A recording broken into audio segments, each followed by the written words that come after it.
আমার ছোট ভাই সৌরভ। অনেক ভিডিওতেই আপনারা ওকে দেখেছেন। এইটা ওর সাথে আমার লাস্ট ভিডিও। ও আমাদের ছেড়ে চলে গেছে 2024-এর অক্টোবর মাসে। উডল্যান্ড হসপিটালে 1 মাস 8 দিন ভেন্টিলেশনে ছিল। মাল্টি অর্গান ফেলিওর হয়ে ও আমাদের ছেড়ে চলে গেছে। অনেক চেষ্টা করা হয়েছে, কিন্তু ও আমাদের ছেড়ে চলে গেল।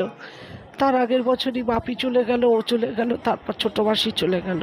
প্রায় 1 বছর হতে চললে এবার ওর বাৎসরিক হবে। আমার ভালো লাগছিল না এই ভিডিওটা আপনাদের সাথে শেয়ার করতে, কারণ আমার মানসিকতা একদমই ঠিক নেই। যেহেতু আপনাদের সব কিছু শেয়ার করি, তাই আমি এই ভিডিওটা শেয়ার করলাম। বাবা শেয়ার করেছিলাম, মায়েরও শেয়ার করলাম। এরপরে ভিডিওটা আমি মাসিরটা শেয়ার করব। মাত্র 35 বছর বয়সেও চলে গেল। প্রায় 1 বছর আমি কোনো ভিডিও কিচ্ছু শেয়ার করিনি। ওই দিনের ভিডিওটা আমি আপনাদের সাথে শেয়ার করলাম। আপনারা ভগবানের কাছে ওর আত্মার শান্তি কামনা করবেন, ওর যেন ভালো থাকুক, যেখানেই থাকুক ভালো থাকুক।